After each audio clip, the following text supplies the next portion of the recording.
اڑتے اڑتے یہ خبر وقت کے بادشاہ تک جا پہنچی۔ بادشاہ نے انہیں اپنے دربار میں طلب کر لیا۔ بادشاہ بھی مشرک، وزیر بھی مشرک، مشیر بھی مشرک، اپنے بھی مشرک، پرائے بھی مشرک، حتیٰ کہ ساری کی ساری قوم کا ہر فرد چھوٹا بڑا سارے کے سارے مشرک ہیں، سارے کے سارے مخالف ہیں۔ لوگوں نے بڑا ڈرایا، دیکھو ایمان چھوڑ دو، دیکھو کلمہ چھوڑ دو، اللہ کی وحدانیت کا نعرہ لگانا چھوڑ دو، توحید کا نعرہ لگانا چھوڑ دو، وگرنہ بادشاہ تمہیں نیست و نابود کر دے گا، تمہیں تباہ و برباد کر دے گا، تمہارا نام و نشان مٹا دے گا، تمہیں جیل کی سلاخوں کے پیچھے دھکیل دے گا، تمہیں سولی پر لٹکا دے گا۔ مگر وہ ڈٹ گئے، جم گئے، انہوں نے استقامت اختیار کی۔ ہر میدان، ہر موڑ، ہر مرحلے پر انہوں نے اللہ کی عطا کردہ ہدایت پر استقامت اختیار کی، مضبوطی اختیار کی۔ رب کائنات نے فرمایا جب انہوں نے استقامت اختیار کی، وَرَبَطْنَا عَلَىٰ قُلُوبِهِمْ، تو ہم نے انہیں ربط قلب عطا کی۔ ہدایت کا چوتھا درجہ ربط قلب عطا کر دیا، ان کے دلوں پر مہر لگا دی، ان کے دلوں پر رحمت کی، ایمان کی، ہدایت کی مہر لگا دی کہ دنیا کی اب کوئی طاقت انہیں گمراہ نہیں کر سکتی۔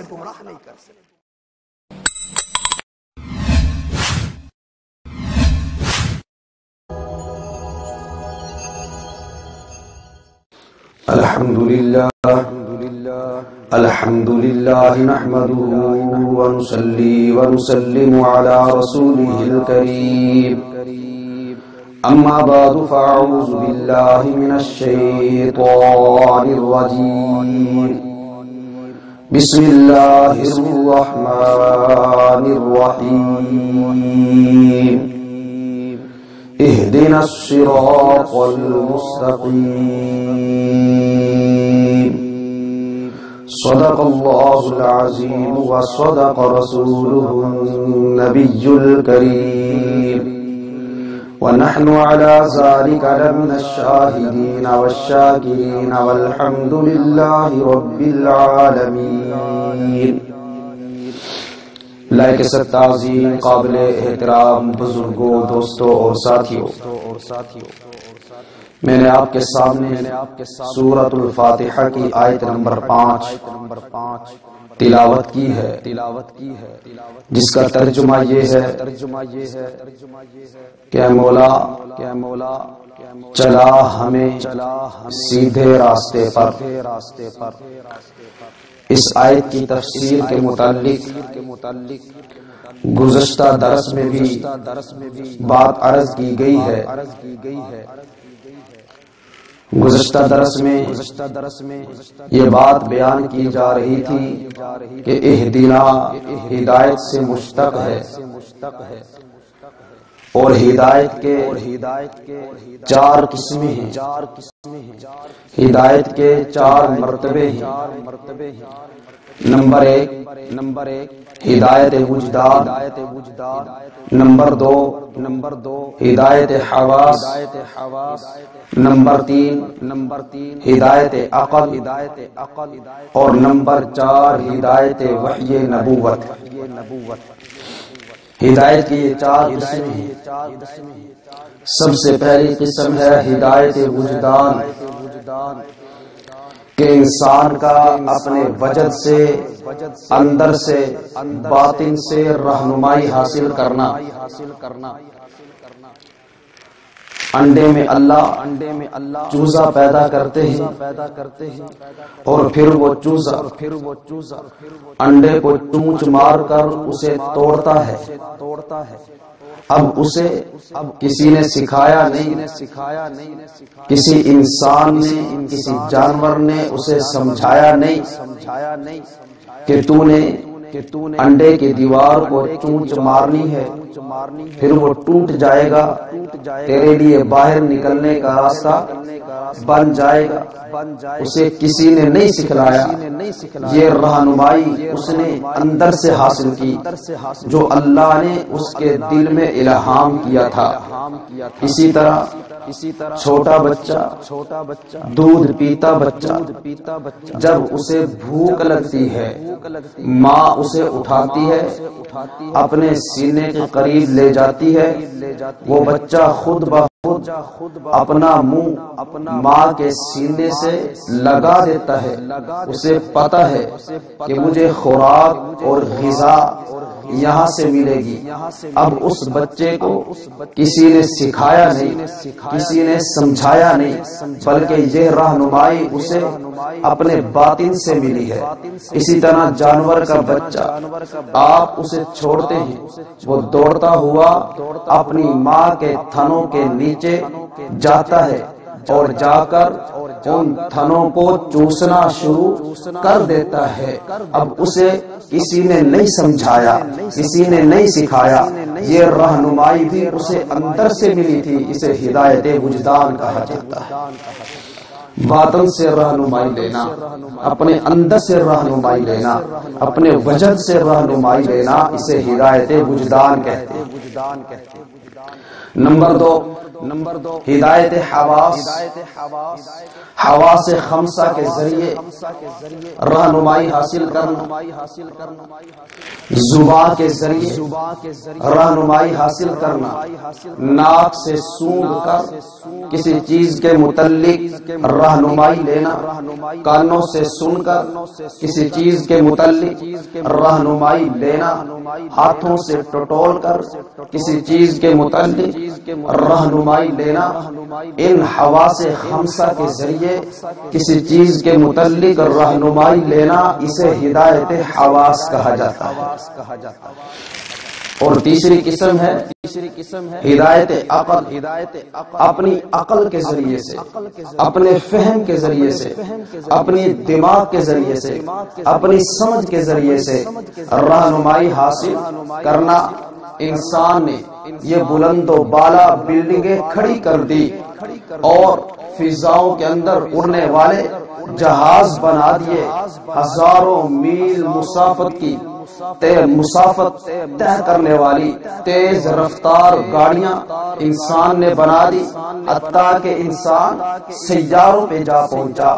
چاند پر جا پہنچا فضاؤں اور ہواؤں میں اڑنے لگا یہ سب کچھ اسے عقل کے ذریعے سے حاصل ہوا عقل نے اس کی رہنمائی کی اسے ہدایت عقل کہا جاتا ہے پھر چوتھی قسم ہدایت وحی نبوت کہ اللہ رب العزت وحی اپنے پیغمبر علیہ الصلوۃ والسلام پر نازل کرتے ہیں اور اس وحی کے ذریعے سے انسان رہنمائی حاصل کرتا ہے یہ ہدایت کی چار قسم ہدایت وجدان ہدایت حواس ہدایت عقل اور ہدایت وحی نبوت ان چار میں سے پہلی دو قسمیں ہدایت وجدان اور ہدایت حواس اللہ نے انسانوں کے ساتھ ساتھ جانوروں کو بھی عطا کی اور تیسری قسم ہدایت عقل اللہ نے انسانوں کو تو عطا کی لیکن جانوروں کو عطا نہیں کی اور پھر آخری قسم ہدایت وحی نبوت اللہ نے انسانیت کے سمندر سے کچھ لوگوں کو منتخب کیا کچھ لوگوں کو چنا کچھ لوگوں کو مختص کیا اور انہیں ہدایت وحی نبوت عطا فرمایا ہدایت کی یہ چار قسم اور اس کے بعد پھر ہدایت کے چار درجے نمبر ایک انابت یعنی رجوع کرنا نمبر دو ہدایت یعنی راہ دکھا دینا راستے پر چلا دینا نمبر تین استقامت مضبوط ہو جانا پختگی اختیار کرنا اور نمبر چار ربط قلب دل پر مہر لگا دینا دل پر گرا لگا دینا یہ ہدایت کے چار درجے نمبر ایک انابت نمبر دو ہدایت ہدایت، نمبر 3 استقامت، اور نمبر 4 ربط قلب۔ ان چار میں سے 2 کا تعلق بندے کے ساتھ ہے اور 2 کا تعلق اللہ کے ساتھ ہے۔ انابت پیدا کرنا، رجوع کرنا، اپنے دل کے برتن کو سیدھا کرنا، بغض، تعصب، اناد، ہٹ دھرمی کو نکال کر دل و دماغ کو ہدایت کی طرف مائل کرنا، ایمان کی طرف مائل کرنا، دین کی طرف مائل کرنا، احکام الہی کی طرف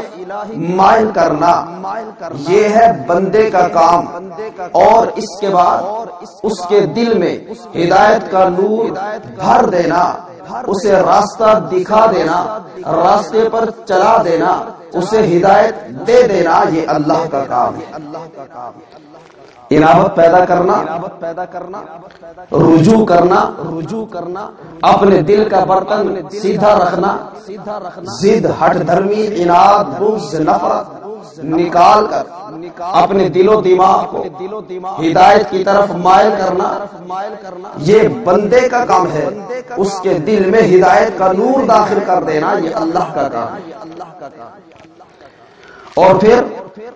اللہ کی عطا کردہ ہدایت پر استقامت اختیار کرنا، مضبوطی اختیار کرنا، ڈٹ جانا، یہ بندے کا کام ہے۔ اس کے دل پر ایمان کی مہر لگا دینا، یہ اللہ کا کام ہے۔ تو یہ 4 درجے،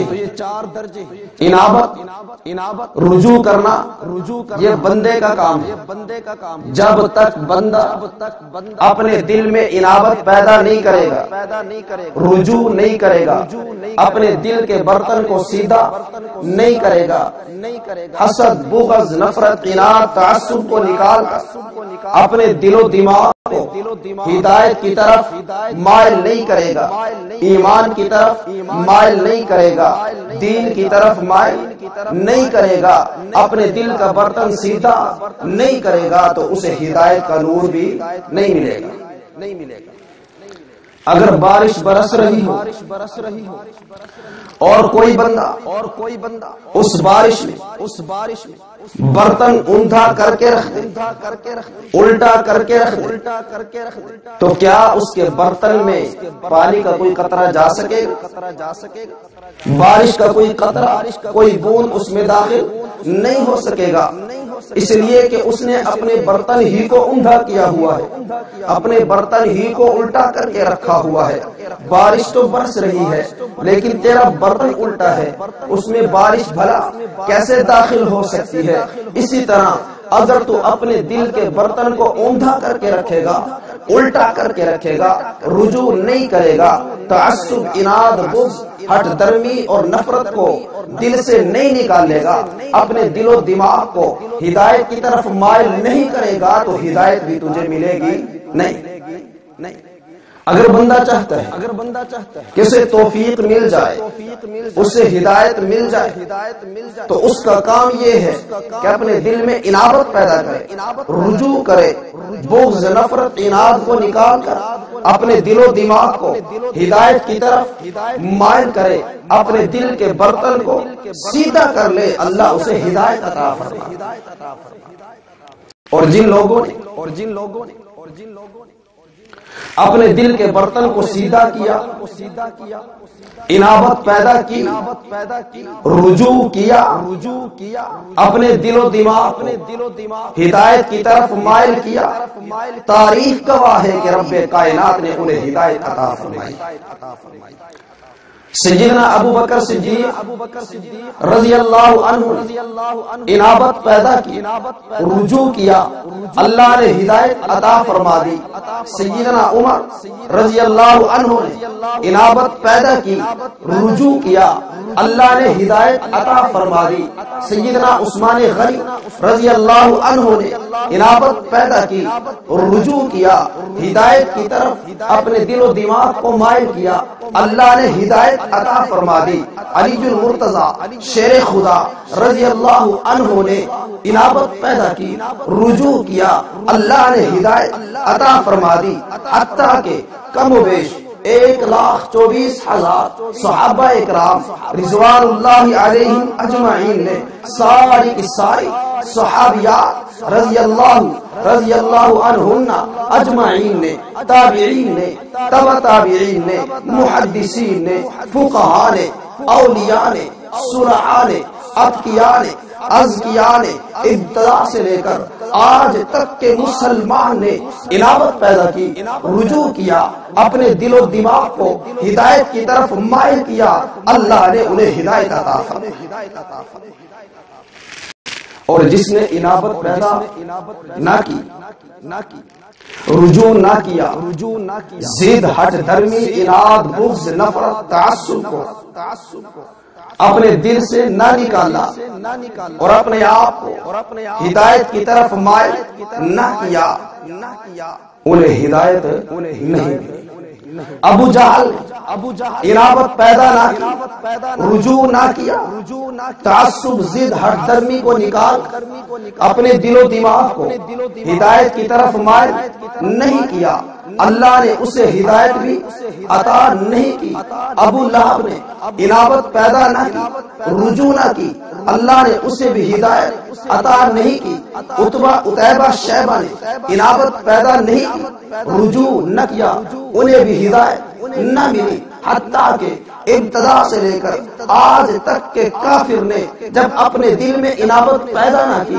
رجوع نہ کیا، تعصب، ضد، ہٹ درمی، اناد، بغض اور نفرت کو نکال کر اپنے دل و دماغ کو ہدایت کی طرف، اسلام کی طرف، ایمان کی طرف مائل نہ کیا تو انہیں ہدایت نہ ملی۔ انابت پیدا کرنا یہ بندے کا کام ہے، رجوع کرنا یہ بندے کا کام ہے، اپنے دل و دماغ کو ہدایت کی طرف مائل کرنا یہ بندے کا کام ہے، ہدایت کا نور اس کے دل میں داخل کر دینا یہ میرے اللہ کا کام ہے۔ آسان سی مثال لے لیجیے، آج جمعہ تھا،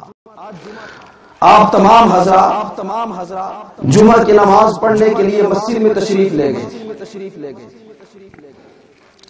جمعہ کی نماز کے لیے جانا آپ کے لیے اس لیے آسان ہوا کہ آپ جمعہ کی نماز کے لیے دل میں انابت پیدا کی، رجوع کیا، اپنے دل و دماغ کو جمعہ کی نماز کے لیے مائل کیا، قائل کیا، تیار کیا، اللہ نے جمعہ کی نماز پڑھنے کی توفیق عطا فرمائی۔ آپ درس سننے کے لیے آئے، آپ نے دل میں انابت پیدا کی، رجوع کیا، اپنے دل و دماغ کو اس بات کی طرف مائل کیا کہ ہم نے جا کر درس سننا ہے، انابت تم نے پیدا کی، رجوع تم نے کیا، درس سننے کی توفیق اللہ نے تمہیں عطا فرمائی۔ اب اگر کوئی بندہ جمعہ تو پڑھے لیکن عصر کی نماز کے لیے انابت پیدا نہ کرے، اپنے دل و دماغ عصر کی نماز کے لیے مائل نہ کرے، عصر کی نماز کے لیے رجوع نہ کرے، تو اسے عصر کی نماز پڑھنے کی توفیق نہیں ملے گی۔ مغرب کی نماز کے لیے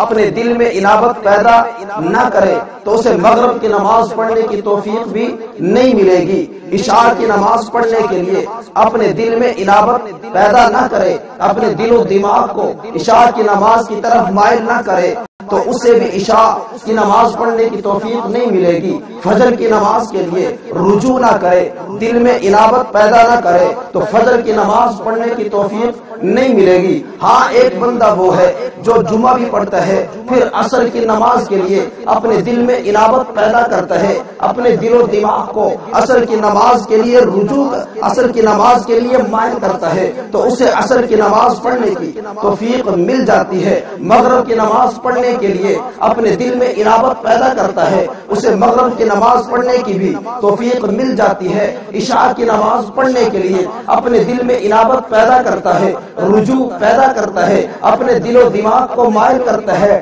ٹھٹھرتی ہوئی سردی کے اندر اللہ اسے عشاء کی نماز پڑھنے کی توفیق عطا فرما دیتے ہیں، فجر کی نماز کے لیے انابت پیدا کرتا ہے، رجوع کرتا ہے، اپنے دل و دماغ کو فجر کی نماز کے لیے مائل کرتا ہے، گرم بستر چھوڑ کر اللہ اسے فجر کی نماز پڑھنے کی توفیق عطا فرما دیتے ہیں۔ تو عرض یہ کر رہا انابت پیدا کرنا، رجوع کرنا، ضد ہٹ درمی، اناد، بغض، تعصب اور حسد، نفرت کو نکال کر اپنے دل و دماغ ہدایت کی طرف، احکام الہی کی طرف متوجہ کرنا، مائل کرنا، یہ بندے کا کام ہے۔ ہدایت کا نور اس کے دل میں داخل کر دینا اور احکام الہی پر عمل کرنے کی توفیق دے دینا، یہ میرے اللہ کا کام ہے۔ اور تیسرا درجہ ہے استقامت۔ ہدایت کا تیسرا درجہ استقامت کا معنی ہے مضبوطی اختیار کرنا، پختگی اختیار کرنا، اللہ کی عطا کردہ ہدایت پر ڈٹ جانا، جم جانا، پکا ہو جانا، مضبوط ہو جانا، مخالفت ہو، راستے روکے جائیں، ظلم و بربریت کے پہاڑ توڑے جائیں، فتوے لگائے جائیں، قتل کی تدبیریں کی جائیں، ظلم و ستم کی انتہا کر دی جائے، زمین تنگ کر دی جائے، اس سب کے باوجود وہ ڈٹا رہے، وہ مضبوط رہے، استقامت اختیار کرے، وہ جم جائے، تو پھر رب کائنات ایسے انسان کو ہدایت کا چوتھا درجہ عطا فرماتے ہیں، اسے ربط قلب عطا فرما دیتے ہیں، اس کے دل پر رحمت کی مہر لگا دیتے ہیں، اس کے دل پر گرا لگا دیتے ہیں۔ کیا مطلب یہ ہے کہ جیسے ہم بوری کو گرا لگا دیتے ہیں، ہم شاپر کو گرا لگاتے ہیں، ہم کسی تھیلے کو گرا لگاتے ہیں کہ اندر کی چیز اب باہر نہیں آ سکتی، باہر کی چیز اب اندر نہیں جا سکتی، اسی طرح جب بندہ استقامت اختیار کرتا ہے، جب ہدایت پر، ایمان پر ڈٹ جاتا ہے، مضبوط ہو جاتا ہے، مخالفت کی پرواہ نہیں کرتا، فتووں کی پرواہ نہیں کرتا، مصائب و آلام اور تکالیف کی پرواہ نہیں کرتا، تو پھر اللہ اس کے دل پر ہدایت کی مہر لگا دیتے ہیں، رحمت کی مہر لگا دیتے ہیں، ایمان کی لگا دیتے ہیں کہ اب اس کے دل سے ہدایت باہر نہیں جا سکتی، باہر کی گمراہی اندر نہیں آ سکتی۔ یہ ہے ربط قلب، استقامت اختیار کرنا، اللہ کی عطا کردہ ہدایت پر ڈٹ جانا، مضبوط ہو جانا، جم جانا، یہ بندے کا کام ہے، اس کے دل پر رحمت کی مہر لگا دینا یہ اللہ کا کام ہے۔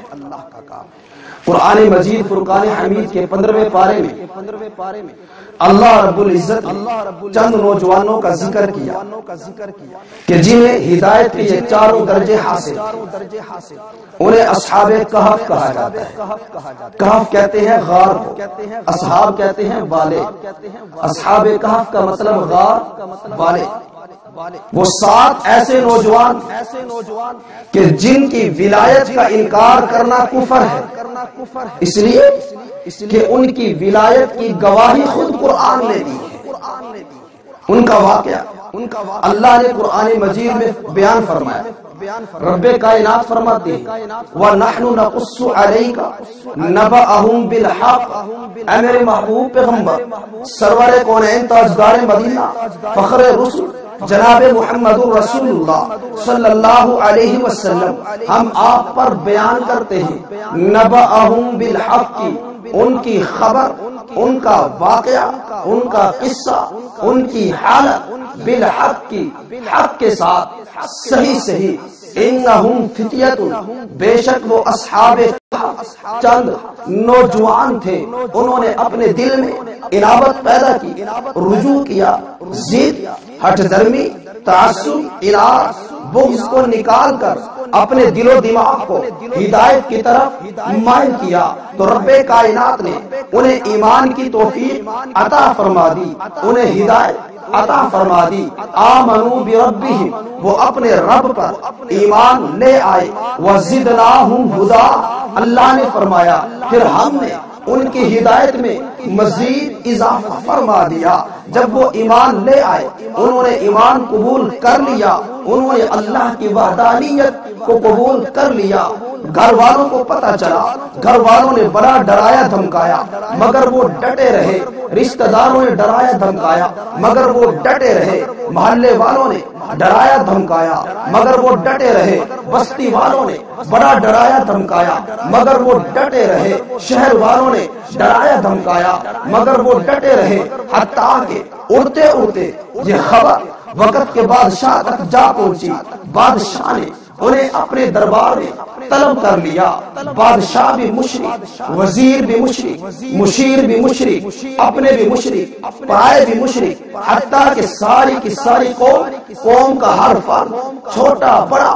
سارے کے سارے مشرک ہیں، سارے کے سارے مخالف ہیں۔ لوگوں نے بڑا ڈرایا، دیکھو ایمان چھوڑ دو، دیکھو کلمہ چھوڑ دو، اللہ کی وحدانیت کا نعرہ لگانا چھوڑ دو، توحید کا نعرہ لگانا چھوڑ دو، وگرنہ بادشاہ تمہیں نیست و نابود کر دے گا، تمہیں تباہ و برباد کر دے گا، تمہارا نام و نشان مٹا دے گا، تمہیں جیل کی سلاخوں کے پیچھے دھکیل دے گا، تمہیں سولی پر لٹکا دے گا۔ مگر وہ ڈٹ گئے،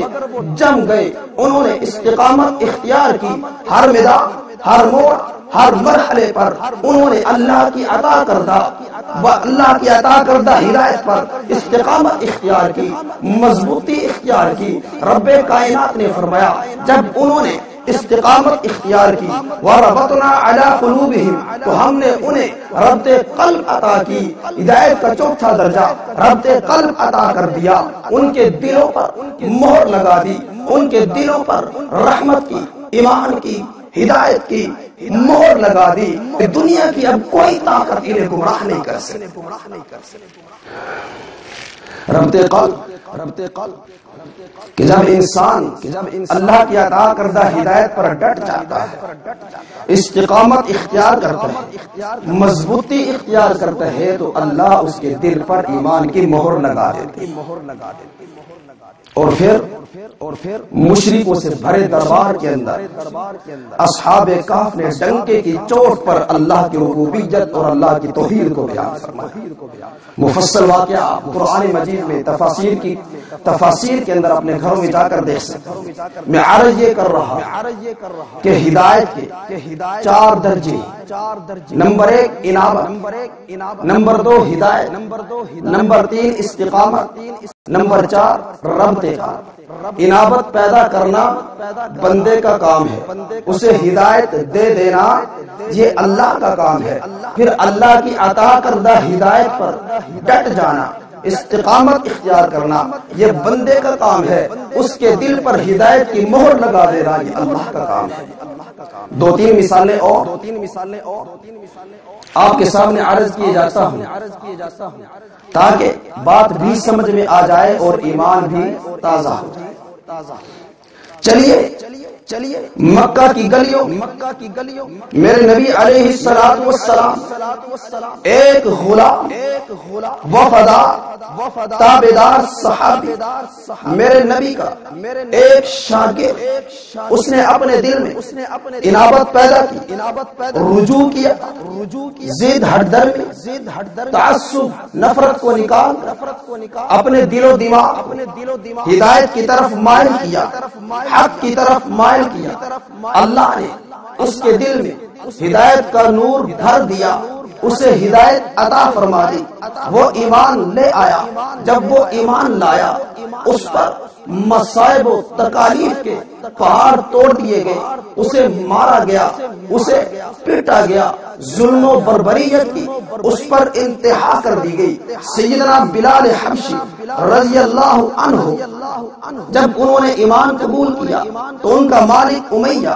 انہیں پکڑ کر گھسیٹتا ہوا آگ کے انگاروں پر، آگ کے کولوں پر، دہتے ہوئے کولوں پر لٹا دیتا ہے۔ سیدنا بلال حبشی رضی اللہ عنہ کے بدن سے چربی پگھل کر ان تپتے ہوئے کولوں کو راکھ بناتی ہے، پھر ان کے گلے میں پٹا ڈال کر سنگلاخ پہاڑوں پر نوکیلے پتھروں پر گھسیٹا جاتا ہے۔ شام کے وقت نمک ملا پانی ان کے زخموں پر چھڑکا جاتا ہے۔ سیدنا بلال حبشی رضی اللہ عنہ کا دن بھی تکلیف میں گزرتا ہے، رات بھی تکلیف میں گزرتی ہے، پھر اگلا دن ہوتا ہے، پھر سے گھسیٹ کر انہیں تپتے ہوئے انگاروں پر لٹا دیا جاتا ہے اور ان کے بدن کی چربی پگھل پگھل کر ان تپتے ہوئے کولوں کو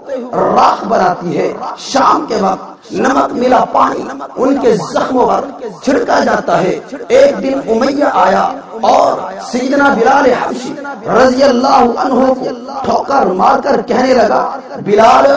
کیا اب بھی اس ایک وحدہ لا شریک کا نام لے گا؟ کیا اب بھی ایک اللہ کا نام لے گا؟ سیدنا بلال حبشی رضی اللہ عنہ نے تڑپ کر کہا، ارے ظالم، تپتے ہوئے آگ کے ان کونوں پر اللہ کا نام لینے کا جتنا مزہ آ رہا ہے اتنا مزہ پہلے کبھی نہیں آیا۔ جب بندہ استقامت اختیار کرتا ہے،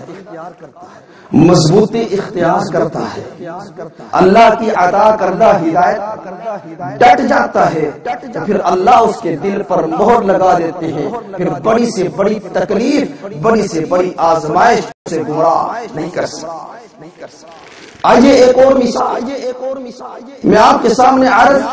کیے دیتا ہوں۔ میرے نبی علیہ الصلوۃ والسلام کی ایک باوفا شاگرد، ایک تابعدار صحابیہ سیدہ سمیہ رضی اللہ عنہا کی استقامت دیکھی۔ ان کے سامنے ان کے بیٹے کو بھی باندھ دیا گیا، ان کے شوہر کو بھی باندھ دیا گیا، سیدہ سمیہ رضی اللہ عنہا کو بھی باندھ دیا گیا۔ تینوں پر تشدد کیا جاتا ہے، مارا جاتا ہے،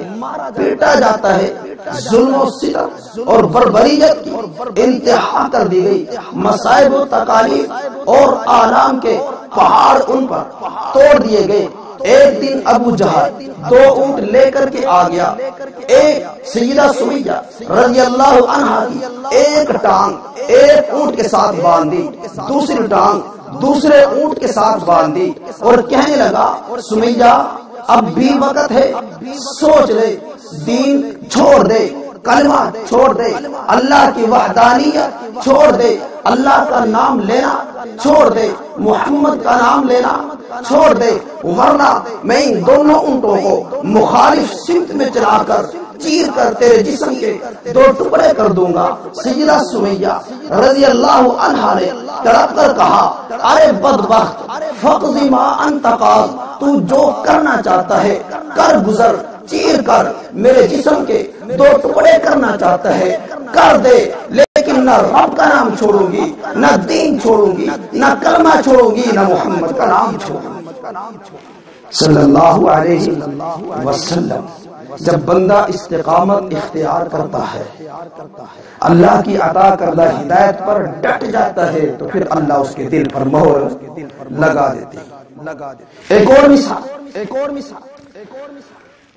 سیدہ زنیرہ رضی اللہ عنہ، ایک کنیز اور باندی،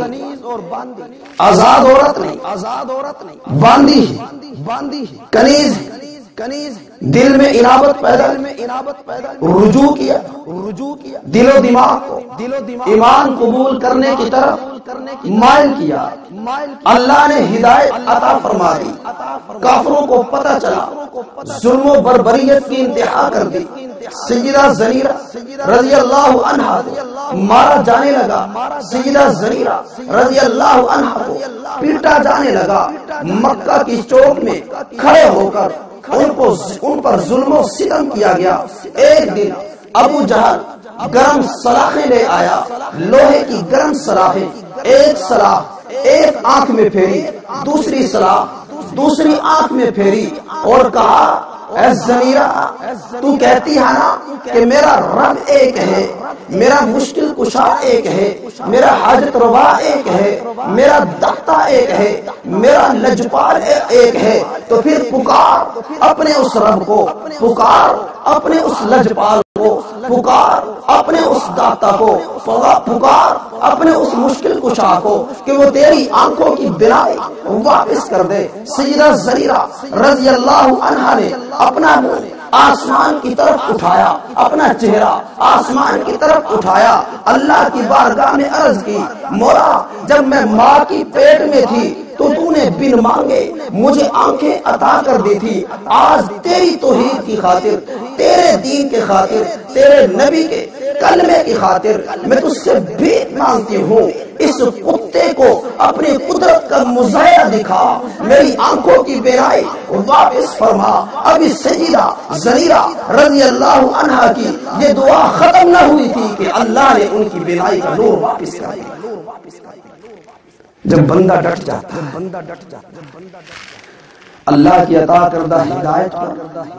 جب بندہ ڈٹ جاتا ہے، مضبوط ہو جاتا ہے، جم جاتا ہے، استقامت اختیار کرتا ہے، تو پھر اللہ اس کے دل پر مہر لگا دیتے ہیں، بڑی سے بڑی تکلیف، مصیبت پھر اسے گمراہ نہیں کر سکتے۔ اہدنا ہمیں چلا سیدھے راستے پر، اہدنا ہدایت سے ہے تو ہدایت کی چار قسمیں میں نے پہلے بیان کی، اور پھر اس کے بعد ہدایت کے 4 درجے میں نے بیان کیے، بقیہ بات انشاءاللہ پھر دوسرے درس میں عرض کی جائے گی۔ جو کچھ بیان ہوا اللہ اپنی بارگاہ میں قبول و منظور فرمائے، ہمیں قرآن کو سمجھ کر پڑھنے کی توفیق عطا فرمائے۔ وآخر دعوانا الحمدللہ رب العالمین۔